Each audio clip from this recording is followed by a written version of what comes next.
Hey there, everyone. It's Scurvy back again with another Hearthstone pack opening. This time it's for a set that I've been looking forward to for quite a bit. But as you notice, there's no audio coming from the video. This time it was an intentional choice. It's not like the Castle Nathria one where it was unintentional. And you know what that means. Update on my life, the channel, and just want to, I guess, rant about some stuff. Never hurts to do that. So, in terms of what's going on in my life, I've been enjoying this new job that I got. I'm slowly but surely learning about all there is to know, so to speak, about basic librarianship. Um, and then also, Scurvy finally found a date after months of using Hinge. So what does that mean? The A lot of the stats that I like to talk about, and people like Better Bachelor and Taylor the Fiend like to talk about, uh, yeah, it's true. It takes the average guy, even if I'm not average in some categories. I'm like in terms of height, I'm above average. 6'3". Uh, but I'm just average enough that it still takes a long ass time to actually get a proper date. Not just a hookup. Scurvy didn't hook up with any chicks trying to solicit him with anything. It's like that meme of Jesus with his eyes closed looking up, and then you have Jezebel at the bottom trying to tempt him. You might have seen that template before. I looked up, had my hands, doing the whole Jesus thing. But in terms of that, I'm pretty excited. I know what to do. She and we've been talking for quite a bit now. Uh, I I think in terms of the talking stage, it's a bit longer than I would have liked to it than I would have liked, but you know, shit happens. So yeah, it's gonna be happening next week, and I think I think it's gonna be a good thing. I could actually put some of the that knowledge I've accumulated to use, and I'm probably not gonna not gonna talk about anything like red pilled or something like that. It's just to get to know each other. That's what the first date's for, after all. What else is going on aside from that? Oh yeah, I wanted to talk about the whole Kanye West interview that Alex Jones did. My God, it was such a travesty. Like, I look, I might sound a little crazy for saying this, but I think Kanye was kind of onto something a little. Certainly not with anything about Hitler. Like, anybody that has a brain knows that Hitler is not a good dude by any stretch of the imagination.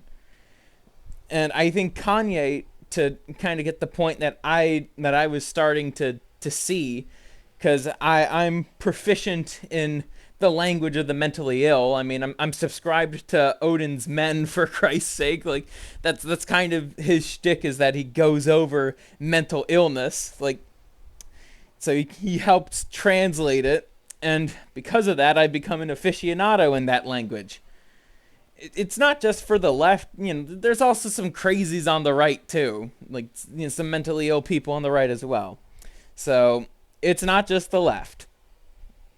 But what Kanye was trying to say, and well, he completely botched up what I think more people are starting to see, is that in terms of viewing history, you can't look at it from there's only universal good and only universal evil.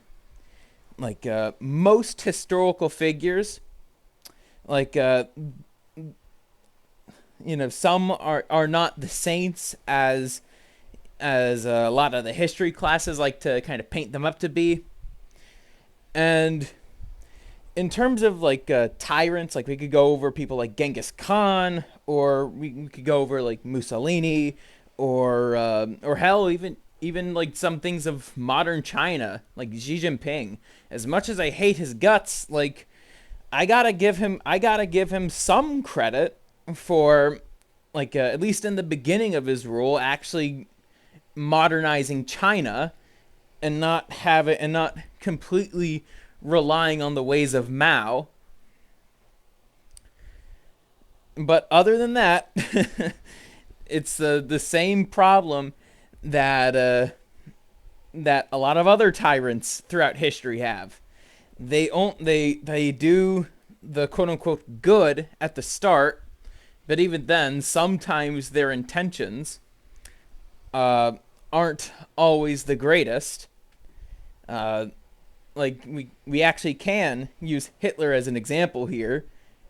Just because the German economy was bolstered by some of the things Hitler did, does not mean that the things that Hitler did to make that happen were by any means good. They were not good. A lot of underhanded tactics, to say the least. I'm not gonna get into a whole spiel about the Hitler's rise to power. Hell, this video's already probably gonna get censored just by me talking about all this shit happening. But also, like I think Kanye should have used someone like Martin Luther King Jr. as an example. I think that would have been, I think that would have been a better example. I mean, you know, Kanye, if obviously you could tell he has a darker skin tone, you know, black, however you want to put it. You know, that would have made him look a little bit better, especially among some of the more like conservative leaning, like quote unquote black folk. But you know, MLK, for as much good as he did, like throughout the civil rights movement and earlier than that, like towards the end of his life, he wasn't really being a good person. I'll just be blunt about it. He wasn't being a good person. Like, he wasn't really following a lot of the advice that he preached. Like, you know, he's cheating on his wife. He was doing a lot of other scummy shit like that.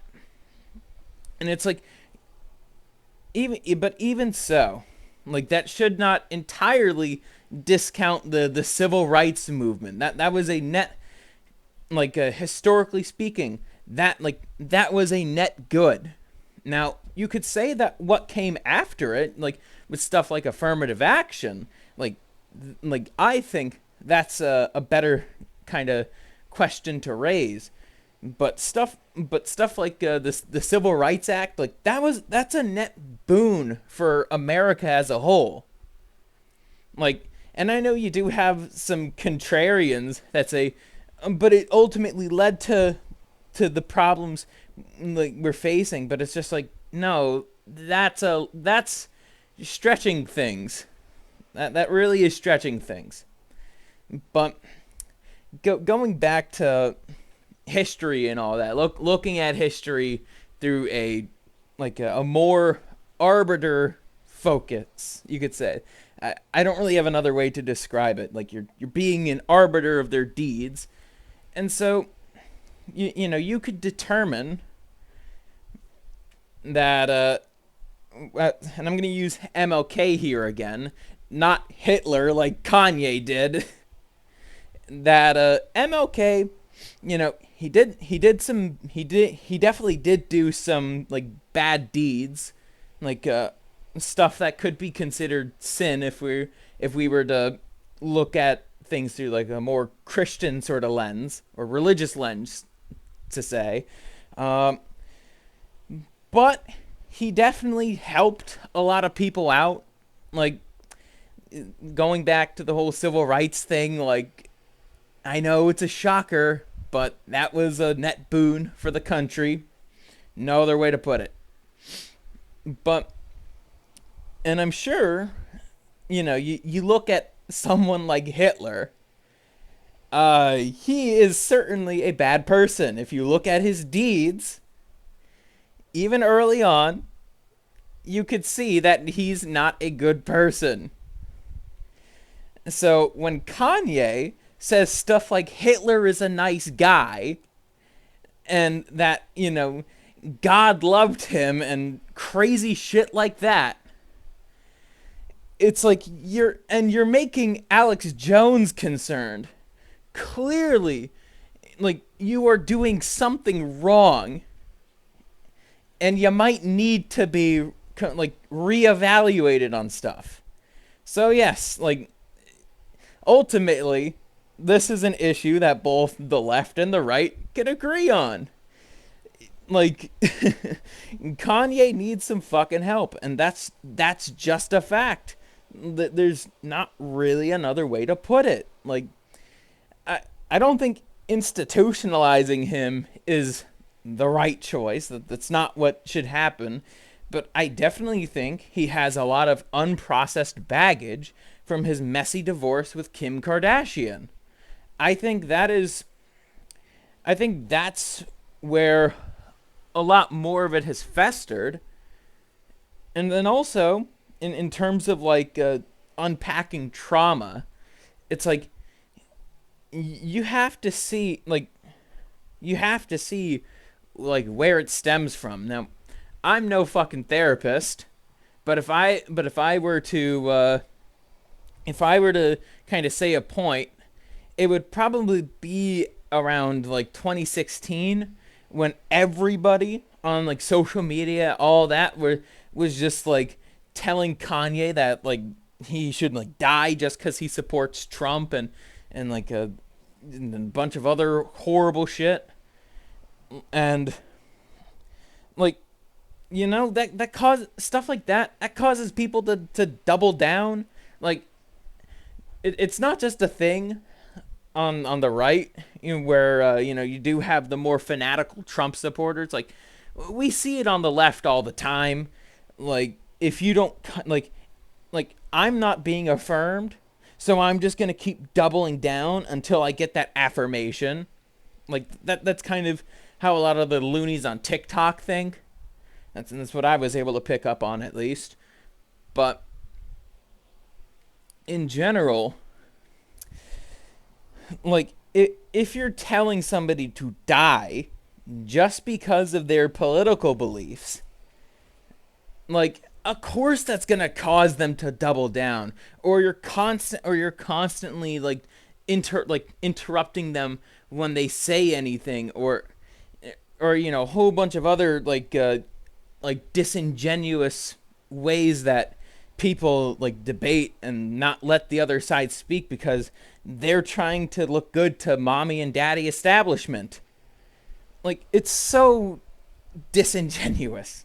I'm repeating myself here, I know, but like I think the thing that pisses me off in a debate the most, like when it comes to like, I guess, talking with leftists especially, is the instant thought correlation without any actual thinking involved. I don't really see this among like people on the right, or even people who are much farther down the right. Like, the only people that I really do see this is, I kind of have to throw the Trump supporters under the bus here, but it's a lot more of the radical ones, that are like, do the whole in thought correlation without any actual thinking, which is a very, very small fraction of them.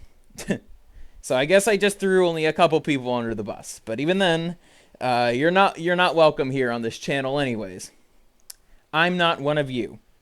But it's just like I say a point, right? And then instantly it's like, so you support, so let's just say I'm trying to support X, right? And it's like, so you support Y and Z? Like, it's taking the most disingenuous way of just saying like, oh, anybody who opposes gun control. We'll use that as an example. Just wants to see kids die, like stuff like that. Or we'll even use what some stuff the right says. If you don't want constant military spending, that means you must want America weak and defenseless. Like, I know I'm quoting Emp Lemon's Jimmy Kimmel video, but I think it's a good example of what I'm talking about here. Like, and it goes back all the way to like how like public school teachers kind of teach stuff. It's like, or hell, even the high school that I went to, like it was a private school, and still I saw German living in 1940s Germany equals Nazi, when that's not exactly the case. Like, there were plenty of Jewish Germans, and there were plenty of other Germans that, as small as a fraction as they were, that did not support the Nazi Party. And it's just like, you have to like not, I guess, like instantly think like conservative equals I like conservative equals evil and stupid. Like, and I know I rip on the left a lot on this channel. I've done it before.